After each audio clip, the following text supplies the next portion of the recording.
అందరికి నమస్కారం. Good evening one and all. Welcome to Yoga Yajna series లో భాగంగా జరిగే పాతంజలి యోగ సూత్రం. This meeting is being Patanjali recorded. యోగ సూత్రాల్లో మనం ఇప్పుడు సాధన పాద రెండవ చాప్టర్ 2 లో ఉన్నాం. సో మొన్న లాస్ట్ వీక్ మొదలు పెట్టాం, ఈ వీక్ దాన్ని కొనసాగింది.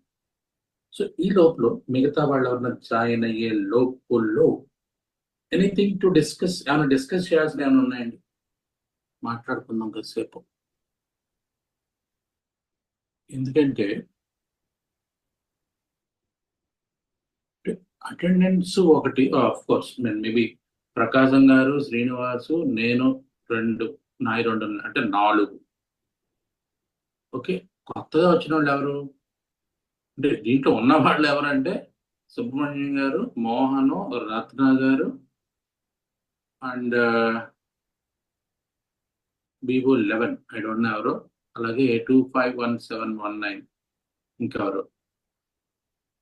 అంటే మీన్ ఏం చేద్దాం అంటే నేను చెప్పదలుచుకుంది ఏంటంటే shall we continue this programme లేదంటే ఏదన్నా జనరంజకమైనటువంటి ప్రోగ్రామ్ ఏమైనా పెట్టి సినిమా రివ్యూలు, లేదంటే వంటలు, లేదంటే ఇంకేమన్నా కాస్త మాస్ మసాలా రాజకీయాలు, తిట్లు, దండకాలు ఇట్లాంటి ఏమైనా పెట్టుకుంటే బాగుంటుందేమో. అంటే అలాంటి ఊహలు కూడా వస్తుంటాయి నాకు అప్పుడప్పుడు. ఎందుకు వచ్చిన ఈ కంచిగారుడు సేవ, దీనికంటే అది బెటర్ ఏమో కదా. Anyway please comment. కాసేపు మాట్లాడిన 5 minutes మాట్లాడిన తర్వాత ఎలా టాపిక్ లోకి వెళ్తాం. సో సాధన పాద, I think this is very straight forward గా ఉంది. నేను చూశాను 3-4 సూత్రాలు చూస్తే వెరీ నైస్, వెరీ. లేదంటే ఇంకేమన్నా చెప్దామా అంటే భగవద్గీత ఒకటి ఉంది నాకు. భగవద్గీత చెప్దామంటే నాకున్న ప్రాబ్లం ఏంటంటే భగవద్గీత మీద మనకి భారతదేశంలో ఇప్పుడు ఎలా తయారైన లాస్ట్ 10-15 years నుంచి, మేబీ 15 years నుంచి కాదు, మేబీ 10 years నుంచి. సో విచిత్రమైన ఒక మౌఢ్యం ఒకటి మొదలైంది. సో ఏది మాట్లాడినా దానికి వేరే రకాల అర్థాలు తీసుకోవడం, నాలెడ్జ్ కింద కాకుండా బయాస్డ్ గా మనకు అవతల వాళ్ళకి ఇంట్రెస్ట్ అంటే అవతల వాళ్ళకి కావలసిన విధంగా మాట్లాడితేనే రైట్ అన్ను. ఏమాత్రం అంటే మనకి పరమతం కాదు, అసలు అసహిష్ణుత అంటాం. అంటే దేన్ని ఓపిక్గా వినే టైం కానీ, ఓపిక్ కానీ, సహనం కానీ నశిస్తుందేమో అని నాకు అనిపిస్తా ఉంది సమాజంలో. రీసెంట్ పాస్ట్ లో నేను చాలా చూస్తున్నాను. సో మేబీ అది పొలిటికల్ ఇదా, లేదంటే మనకున్నటువంటి మన లోపల ఏమన్నా దాన్ని ఏమంటా ఒక రకమైన స్ట్రెస్ ఏమైనా మనకు పెరిగి ఇతరులు ఏం మాట్లాడినా దాన్ని మనం మనం అనుకున్నట్టే అవతల మాట్లాడాలి అని పెట్టేటటువంటి ఒక రకమైనటువంటి ఆ, అసహనం ఇట్లాంటి ఏమన్నా పెరుగుతుందా? నిజాన్ని తెలుసుకునే ధైర్యం మనకు ఇది నా అనేది ఏంటంటే మనకు ధైర్యం తగ్గిపోతుందా అని నాకు డౌట్. క్లియర్గా నాకు అనిపించింది ఏంటంటే మనకి నిజాన్ని వినే ధైర్యం లేదు, తగ్గిపోతుంది. నేను అనుకున్నదే అవతరాడు చెప్పాలి, అవతరాడు అనుకున్నది నేను చెప్పాల్సింది చెప్తేనే, లేదంటే అవతరాడు చెత్త, అవతరాడికి ఏం తెలియదు. అప్పుడు ఏమవుతుందంటే మన ప్రాబ్లం ఒకటి వస్తుంది. అంటే మనం నిజాన్ని ఎప్పుడూ ఒప్పుకోలేము మనం. ఎందుకంటే భారతదేశం లాంటి దేశంలో పుట్టినందుకు మనం గర్వించాల్సినటువంటి విషయాలు చాలా ఉన్నాయి. ఎందుకంటే ఈ దేశం లాంటి దేశం ప్రపంచంలో ఇంకొక అంటే జ్ఞానపరంగా ఇంత వ్యాస్ట్ డైవర్సిఫైడ్ నాలెడ్జ్ ఏ దేశంలోనూ మీకు దొరకదు. అలాంటి ఘన చరిత్ర కలిగినటువంటి మన భారతదేశంలో ఉన్న జ్ఞానాన్ని మనమే మళ్ళీ మళ్ళీ మనం ఈ జనరేషన్, ఐ డోంట్ మీన్, నాకు అర్థం కావట్లేదు ఈ జనరేషన్ ఎందుకు ఇలా తయారైంది అనేది. ఎస్,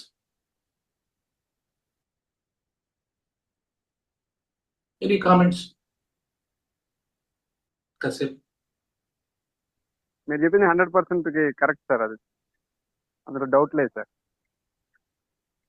అంటే ఏం మాట్లాడదామన్నా అంటే ఒకవేళ తెలిసిన వాళ్ళు కూడా మాట్లాడట్లేదు. ఇప్పుడు మీకు జాగ్రత్తగా గమనిస్తే అరిస్టాటిల్ ఏమంటాడంటే చెత్తగా మాట్లాడితే తప్పేం లేదు, ప్రపంచానికి అన్యాయం జరగదు, బాగా తెలిసినటువంటి వాళ్ళు మాట్లాడకపోవడం వల్ల అన్యాయం ఎక్కువ జరుగుతుంది అంటాడు. This is very very good comment. అలాంటి వాళ్ళ సంఖ్య పెరిగిపోతుంది. ఇప్పుడు మీరు జాగ్రత్తగా గమనిస్తే ఎందుకు వచ్చిన గోల మాట్లాడుకుంటా ఉంటే నా బతుకు నేను బతుకుతాను కదా, నా ఇంట్లో నేనున్నా, నా తిండి అంతే తప్పించి పరోపకారార్థం ఇదం శరీరం అనేటటువంటి beautiful concept only you find in India. నీకు తెలిసింది 10 మందికి చెప్పాలి, 10 మంది బాగుపడాలి, 10 మంది దీని వలన ఎక్కువ ఉపయోగం. ఎందుకంటే చెట్టు పళ్ళకి ఎందుకు కాస్తుంది, తను తింది కదా. ఇదే చెప్తాడు. Some shloka is there, why the plant is giving The food, recording has stopped. why the rivers are flowing, and why the animals or cows are giving milk. ఎందుకు ఇస్తాయంటే వాటికి రీజన్ ఉండదు. ఆ రీజన్ లో కూడా మనం స్వార్థం వెతుకుతున్నామేమో, సహనం మనం నశించిపోతుందా అనేది వాట్ ఐ ఫీల్. యాక్చువల్గా రేపు సండే నేను ఒక ఇంట్రెస్టింగ్ టాపిక్ మాట్లాడదాం అనుకుంటున్నాను. That is called Nalanda. Nalanda అంటే యూనివర్సిటీ అంటే వేరు మళ్ళీ. నలంద మహావిహార, భారతదేశంలో నలంద అనేది ఒక యూనివర్సిటీ ఉండేది. దాని గురించి డీటెయిల్స్ మాట్లాడితే భారతదేశం గొప్పతనం మీకు అర్థం అవుతుంది. ఇదంతా అనుకున్న తర్వాత నాకు అనిపించింది. This meeting is being recorded. ఒక ఏదో పేపర్ లో కూడా మేబీ ఏదో ఇంగ్లీష్ పేపర్ లో వచ్చింది నలంద గురించి. అది చదివిన తర్వాత ఇంకా దీని డీటెయిల్స్ గా ఇంకా తెలుసుకుందాం అని చెప్పి అనుకున్నప్పుడు, అంటే భారతదేశం ఎంత గొప్పదా, నిజంగా ఇన్ని రకాల విషయాలు తన కడుపులో పెట్టుకుందా, ఎంత గొప్ప దేశంలో పుట్టామరా మనం.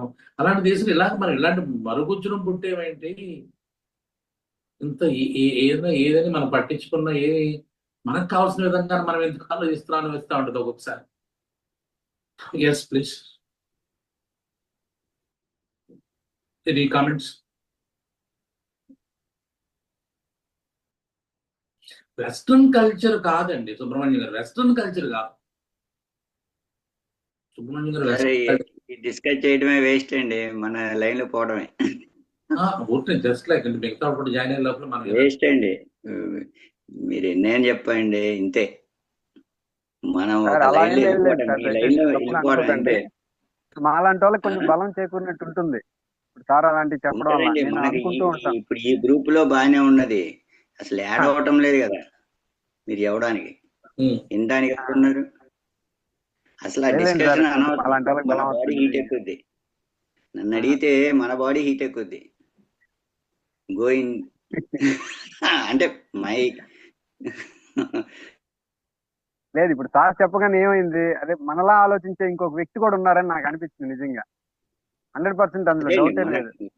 వాస్తవాన్ని చెప్పలేకపోతున్నాను. Like minded people come together, that's all. Slowly like minded peoples అందరు కలిస్తే బలం అవుతారు కదా. ఇప్పుడు మీరు చెప్పినట్టు నాకు తెలిసిన ఇంకో సురేష్ గారు ఉన్నారు, మనకేశ్వరరావు సార్ ఇలా చెప్పారు సార్, మనలాగా ఆలోచించే వ్యక్తి ఇంకొకరు ఉన్నారు అని. ఇంకో ఎగ్జాంపుల్ కూడా అండి, అలా బలపడతాం. చాయన్ గోడ్సరావు గారు కూడా ఒకసారి చెప్పారు, ఇదే చెప్పారు. పెద్ద వర్షం వచ్చేస్తుంటే ఆపేద్దాం అన్నారట మీటింగ్ కాకినాడలో. లేదు నేను చెప్పాల్సిందేనే వాళ్ళ వైఫ్ ఇంకో అతను ఇద్దరికి చెప్పాడు. నేను అనుకుంటే ఏంటంటే చెప్పుకుంటూ పోవడమే. అదే జరుగుతుందండి. అదే మనమేమో ఆగట్లేదు, ఆగుదాం అనుకోవట్లేదు. అప్పుడప్పుడు అనిపిస్తా ఉంటది, మానవ సహజమైనటువంటి ఒక ఇదే. దాన్ని ఏ రకంగా అధిగమించాము అది వేరే విషయం. అధిగమించామా లేదా, అసలు అధిగమించాలా వద్దా, ఇది ఛాలెంజా లేదంటే ఇది సహజమా, ఇవన్నీ క్వశ్చన్లు ఇవన్నీ వస్తా ఉంటాయి. కానీ నేను అనేది ఏంటంటే అప్పుడప్పుడు ఇలా అనిపిస్తూ ఉంటుంది అని చెప్పేది. ఇదేమి దాన్ని ఏమంటారు, సో ఇది వదిలేసాను. దాని అంతా చెప్పినా ఏదో ఒకటి వస్తానంటే. ఎనివే ఇవాళ నుంచి సాధనా పాదంలో మన first Sutra is very interesting చెప్పినటువంటి సూత్రంలో మనం ఇవాళ ఒక సూత్రం మీరు జాగ్రత్తగా గమనిస్తే క్రియాయోగ అనేటువంటి ఒక దాని గురించి మాట్లాడుతాం. మీకు కనిపిస్తుందా, వస్తుందా, డిస్ప్లే అవుతుందా? సో క్రియాయోగం గురించి ఆయన మాట్లాడతారు. అంటే స్టార్టింగే అరే బాబు యోగా అంటే ఏం కాదురా, ఇది క్రియాయోగం అంటారు, దీన్ని క్రియాయోగం ఇట్స్ ప్రాక్టికల్. సో క్రియా is nothing but practical. So practical గా ఏంటి దాంట్లో ఏముంటాయంటే, దాంట్లో మనకి మూడు పాటలు ఉంటాయి. అంటే నేను లాస్ట్ టైం చెప్పాను సార్, గుర్తుందా? లాస్ట్ సండే సమాధి పాదంలో చెప్పినప్పుడు నేను ఒక కొత్త పాయింట్ కనిపించింది నాకు. పతంజలి యోగ సూత్రాల్లో ఈ ఆల్వేస్ అంటే ఇప్పుడు మోడర్న్ గా మనం ఏంటి, అవతల వ్యక్తిని మనం కరెక్ట్ గా అర్థం అయ్యేలా చెప్పాలంటే సైకాలజీలో ఒకటి ఉంది. సైకాలజీ ఏం చెప్తుందంటే, మైండ్ ఎలా ఆలోచిస్తుంది, అవతల వాళ్ళ మైండ్ ఎలా ఆలోచిస్తుందో నువ్వు కరెక్ట్ తెలుసుకోగలిగితే అవతల వాళ్ళ మైండ్ లో నువ్వు దూరగలమంటావు. నేను కూడా చాలా సార్లు నేను మీతో మాట్లాడట్లేదు, నేను మీ మనసుతో మాట్లాడుతున్నానని చెప్తా ఉంటాను. గమనించారా? సేమ్ ఈ టెక్నిక్ ఏంటంటే నాకు ఎక్కడ అర్థమైందంటే, పతంజలి మొన్న సమాధి పాదంలో అంతా సమ్మరీ చెప్తున్నప్పుడు నాకు అర్థమైంది. నేను చెప్పాను మీకు ఎందుకు ఇలా చెప్తున్నాను, నెంబర్లు చెప్పాను. సో నెంబర్స్ అనేవి పతంజలి ఎప్పుడూ కూడా నెంబర్లు వాడతాడు, మీరు జాగ్రత్తగా గమనించండి. సో ఎప్పుడైతే నెంబర్లు చెప్పావో ఆటోమేటిక్గా నీ మనసు కరెక్ట్గా అటాక్ ఇక్కడ కాన్సన్ట్రేట్ అవుతుంది. రే ప్రపంచంలో ఇద్దరు వ్యక్తులు ఉన్నారు అన్నాం అనుకోండి, మొత్తం అంతా మన కాన్సన్ట్రేషన్ బయట నుంచి పోయి ఎవరా ఇద్దరు అనే క్వశ్చన్కి వెళ్ళిపోతాం మనం. వాళ్ళకు 3 లక్షణాలు ఉంటాయి. సో ఏంటి ఆ 3 లక్షణాలు? వాళ్ళు 4 రకాలుగా ప్రవర్తిస్తారు. ఏంటి 4 రకాల ప్రవర్తనలు అని వెంటనే మైండ్ ఏంటంటే ఇంక్విజిటివ్నెస్ అంటారు. అంటే సో వెళ్ళిపోద్ది. ఆ నెంబర్లు చెప్పినట్టే ఏంటో నెంబర్ 1 ఏంటి 2 ఏంటి 3 ఏంటి 4 ఏంటి, అది పతంజలి బాగా ఉపయోగిస్తారు. మీరు జాగ్రత్తగా గమనిస్తే నాకు అదే అనిపించింది లాస్ట్ టైం మాట్లాడినప్పుడు. ఇప్పుడు మీకు ఎక్స్ప్లెనేషన్ అలాగే ఇచ్చాను, మీరు గుర్తుపెట్టుకోండి. పతంజలి నెంబర్స్ లో పతంజలి సమాధి పాదాన్ని నెంబర్స్ అని చెప్పాను మీకు. అలాగే ఈయన స్టార్టింగ్ అప్పుడు నెంబర్లు చెప్పలే, స్టార్టింగ్ నెంబర్లు చెప్పలేదు. ఇక్కడ సాధన పాదం నెంబర్లతో మొదలెట్టాడు. మీరు జాగ్రత్తగా గమనించారా? అరే యోగా అంటే క్రియా యోగా ఉందిరా, ఈ క్రియా యోగాకి 3 భాగాలు రా. 3 ఏంటి అనుకుంటాం మనం. వెంటనే చెప్పాడు తపస్సు, స్వాధ్యాయం, ఈశ్వర ప్రణాళిక, క్రియా యోగా అంటే డైరెక్ట్లీ ఈ straight away attach your mind and first లోనే ఇంప్రెషన్ వేసేసుకున్నాడు అనమాట. కాబట్టి మనం కూడా రేపొద్దున ఎక్కడైనా మాట్లాడదలుచుకున్నప్పుడు, మనం ఎవరికైనా విషయం చాలా క్లియర్ గా వాళ్ళకి మన మెదడులోకి వెళ్ళిపోవాలనుకున్నప్పుడు యూజ్ ఆల్వేస్ నంబర్స్. మీకు 2 విషయాలు చెప్తానని చెప్పండి అంతే, లేదా 10 విషయాలు చెప్తాను. ఎంతో కొంత 1 నుంచి 10, 20 ఎన్నో నెంబర్లు The recording has stopped. నెంబర్లు పెట్టేసరికి ఆటోమేటిక్ గా వాళ్ళు ఆ నెంబర్లు ఏంటా అని వెతికేస్తారు. వెతికేసి మీరు 1 చెప్పినంటే వాడు 2 దగ్గరికి వెళ్తాడు, 2 చెప్పిన 3 దగ్గరికి వెళ్తాడు, 3 ఏం చెప్తాడా, 4 ఏం చెప్తాడా అని దే కీప్ ఆన్, అంటే they keep their mind awake. This meeting is being recorded. Mind అలా ఓపెన్ గా ఉంచుతాడు అనమాట. కాబట్టి పతంజలి అందుకే మనస్సు గురించి సినిమా పాటల్లో ఆత్రేయ చెప్తాడు కదా, మనస్సు కవి అని పేరు ఉంటుంది. ఆయన పాటలు ఎన్ని వేలు రాసిన దాంట్లో ప్రతి పాటలోనూ మనస్సు అనే పదం ఒకటి ఉంటుంది. అంటే మనసు గురించి ఆయనకి తెలిసినందుకు ఎవరికి తెలియదని మనకి తెలుగు సినీ పండితులు అంటా ఉంటారు. అలాగే యోగా వరకు వచ్చిన తర్వాత మైండ్ గురించి and first and the last person, ఈయన ఫస్ట్ ఈయన లాస్ట్, అంత డీటెయిల్ గా మైండ్ ని చెప్పాలి. చెప్పేది మళ్ళీ మనకు అర్థం కావాలి కదా. మనకు అర్థం అవ్వాలంటే మళ్ళీ మనం వినాలంటే మనం మెలకుగా ఉండాలి. మనం మెలకుగా ఉండాలంటే చెప్పేదంటే ఇంట్రెస్ట్ ఉండాలి. ఆ ఇంట్రెస్ట్ ఎలా క్రియేట్ చేయాలంటే మళ్ళీ మైండ్నే పట్టుకున్నాడు. అంటే మైండ్ కి 2 చెప్పాను మీకు. 1 నెంబర్స్, 2 ఏం చెప్పాను గుర్తుందా? ఎవరికైనా గుర్తుందా? అవతల వాడి మైండ్ని మనం అట్రాక్ట్ చేయాలంటే 2 పాయింట్లు ఉన్నాయి. 1 నెంబర్స్ చెప్పు, 2 గుర్తుందా లాజిక్ చెప్పు. Logic, use logic, always logic. ఎందుకంటే మైండ్ 2టికి పడిపోతుంది. మైండ్ పడింది అంటే మైండ్ అవతల వాళ్ళ మైండ్ మనం పడగొట్టాలంటే 2, 1 యూజ్ నెంబర్స్, 2ది లాజిక్ వర్డ్ ఫ్లాట్. దాన్ని మాట్లాడరు. నువ్వు ఎన్ని చెప్పు, but use these 2 words, 2 techniques. 1 is use numbers and use logic. So దాంట్లో 3 చెప్పేశాడు. ఆ 3 గురించి లాస్ట్ టైం డీటెయిల్ గా మనం మాట్లాడుకున్నాం.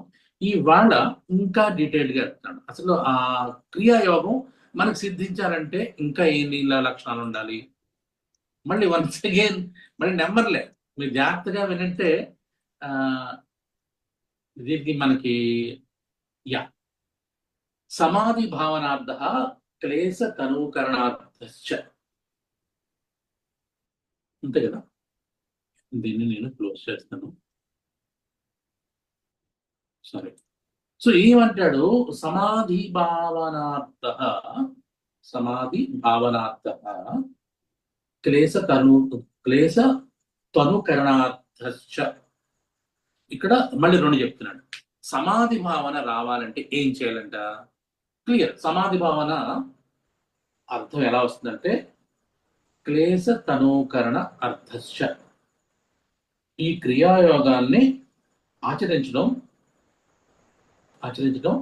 క్లేశాన్ని నశింపజేయడం 1, 2 సమాధిని పొందడం 2.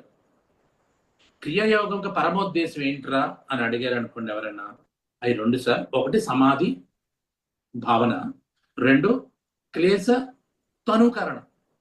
What is క్లేశ తనూకరణ? సమాధి అంటే ఆల్రెడీ మనకు చెప్పేశాడు విపరీతంగా. సమాధి పాదం మొత్తం అంతా సమాధి గురించే మాట్లాడాడు ఆయన. సో ఇక్కడ 2వ పార్ట్ మాట్లాడుతున్నాడు, క్లేశ తనూకరణం. వాట్ ఈస్ క్లేశ, వాట్ ఈస్ తనూకరణం? ఈ 2 మనం ఇప్పుడు అర్థం తెలుసుకోవాలి. సో సమాధి చెప్పేశాడు కదా. సమాధి యోగ సూత్ర. సమాధి is the culmination of yogic practice, A state of meditative absorption wear the subject object duality resolve. అంటే నువ్వు అవతల వ్యక్తి ఉండరు, మీ మధ్యలో ఉండేటువంటి బంధం ఒకటే ఉంటుంది అని అర్థం. దీంట్లో గుర్తుపెట్టుకోండి. మనం ఉదాహరణకు అంటాం కదా, నేను నిన్ను ప్రేమిస్తున్నాను అంటాం, లేదంటే నేను ఇష్టపడతాను అంటాం. సో ఇక్కడ నువ్వు నేను అనే పదాలు తీసేయాలి. ఎవరో అడిగారంట రమణ మహర్షిలో, ఎవరినో ఈ ఎగ్జాంపుల్ చెప్తా ఉంటారు, సార్ ఐ వాంట్ పీస్ అన్నాడు. ఏంటి అన్నాడు? I want peace. ఏంటి అంటే ఐ వాంట్ పీస్ అన్నాడు. సరే ఒక పని చేయి, దాంట్లో వాంట్ అనేది తీసే, కోరిక తీసే అన్నాడు. ఏం మిగిలిందంటే ఐ పీస్ అన్నాడు. సరే నీకు కావాల్సిన పీస్ కదా, ఐ కూడా తీసామన్నాడు. ఇంకేం మిగిలింది అక్కడ? పీస్ ఒకటే మిగిలింది. ఐ లేదు, వాంట్ లేదు, నీ కోరిక లేదు అక్కడ, పీస్ ఒకటే మిగులుతుంది. అలాగే నేను నిన్ను ప్రేమిస్తున్నానంటే నేను నిన్ను లేదు, ప్రేమించడం ఒకటే మిగలాలి. అంటే ఆ భావం ఒకటే మిగలాలి, నువ్వు నేను డ్యూయాలిటీ పోవాలి. దట్ ఇస్ వాట్ యాక్చువల్లీ సమాధి ఇస్. నీ క్లాస్ లో ఉన్నా 1.5 గంట పట్టు. 8:30 ఫ్రైడే. సో ఇక్కడ ఏంటంటే ఆ డ్యూయాలిటీ పోవాలి. నువ్వు నేనైనా డ్యూయాలిటీ పోవాలి. నేను నేర్చుకుంటున్నాను విషయాన్ని కాదు, నువ్వు నేను విషయాన్ని నేర్చుకుంటున్నాను అనేది 2. నేను విషయం, ఈ 2 ఉండవు. నేర్చుకోవడం ఒకటే ఉంటుంది. ఇది సమాధి అంటే. In yoga sutras samadhi is the culmination of yogic practice. అంటే ఏంటంటే a state of meditative absorption where the subject object duality is resolved. ఇది క్రియాయోగం యొక్క ముఖ్య ఉద్దేశం. 1 సమాధి స్థితిని చెందడం, 2 చెప్పాను కదా, క్లేశాన్ని తనూకరణం చేయడం. క్లేశాలు అంటే నెక్స్ట్ సూత్రంలో చెప్తాడు. బట్ ఈ లోపల వాట్ ఈస్ తనూకరణ? వీక్నింగ్ చేయాలి దేన్ని? క్లేశాలని మళ్ళీ చెప్తాడు. మళ్ళీ చూడండి ఎంత మనం ఎలాగా ఇన్వాల్వ్ చేస్తాడు చూసారా? మనకు తెలియకుండా మనం ఇన్వాల్వ్ చేస్తాడు. పంచ క్లేశాలు ఉన్నారంటాడు. అంటే ఏంటి? 1, 2, 3, 4, 5 లెక్క పెట్టేస్తాం మనం. అందుకోసం ముందే ఆయన నెంబర్ చెప్పేసి మిమ్మల్ని ప్రిపేర్ చేస్తాడు అన్నమాట. సో తనూకరణ అంటే క్లేశాలను తనూకరణం చేయాలి. ఏంటంటే this verse suggests that through the right practice samadhi valana the afflictions are not necessarily completely eradicated. అంటే సమాధికి వెళ్ళినంత మాత్రాన నీలో పూర్తిగా లోపలికి వెళ్ళవు at once, but are progressively attenuated, made less potent. So the samadhi becomes possible. సమాధి బాగా రావాలంటే తనూకరణం రావాలి. ఆ తనువు కారణం అంటే శిథిలత్వం, శిథిలత్వాన్ని లేదంటే వాటిని డైల్యూట్ చేయడం, వీటిని క్లేశ తనుకరణ. క్లేశం అంటే ఏంటి? మన క్లేశం అంటాం సాధారణంగా. క్లేశం అంటే బాధ, క్లేశం అంటే బాధ కింద మన సామాన్య అర్థంలో. సో ఇక్కడ బాధని డైల్యూట్ చేసి శిథిలపరిచి సమాధి స్థితికి వెళ్ళడం. 2 పాయింట్లు ఉన్నాయి. క్రియాయోగం అంటే 3 చెప్పాడు కదా. ఆ 3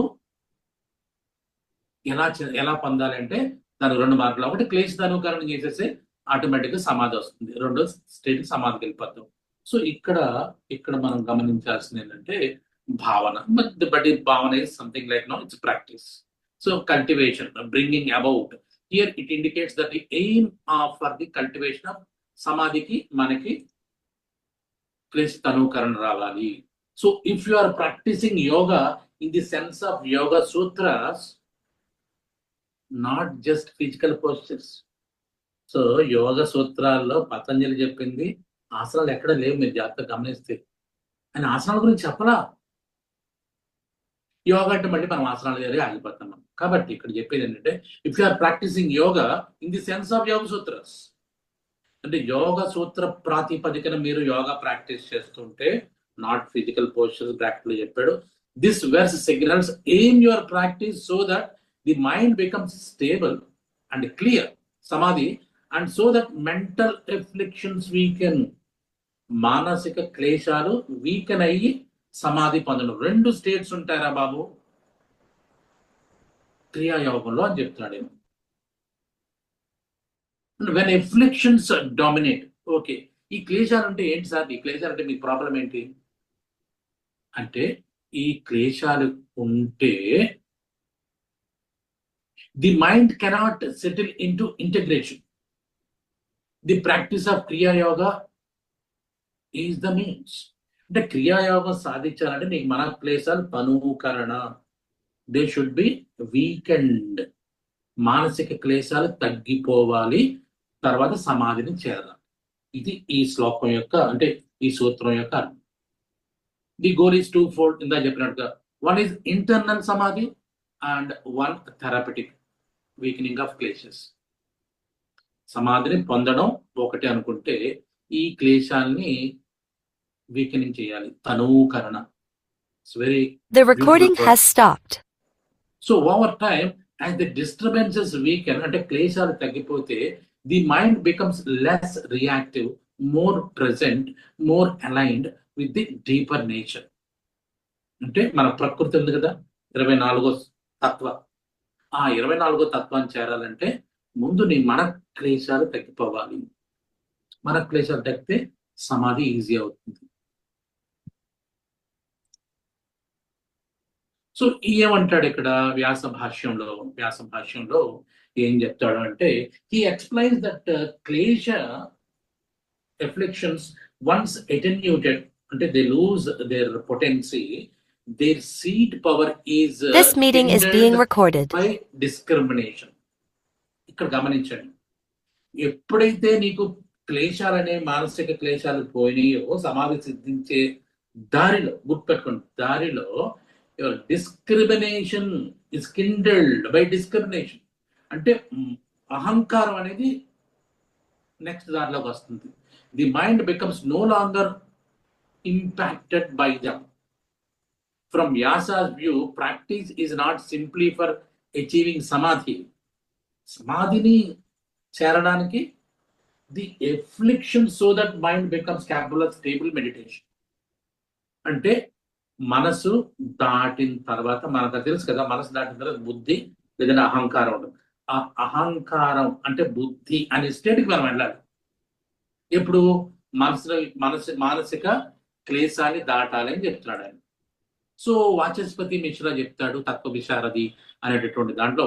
వాచస్పతి మిశ్రా ఏం కామెంట్ చేస్తాడంటే, raises a certain question, if only Kriya Yoga is competent to attenuate the afflictions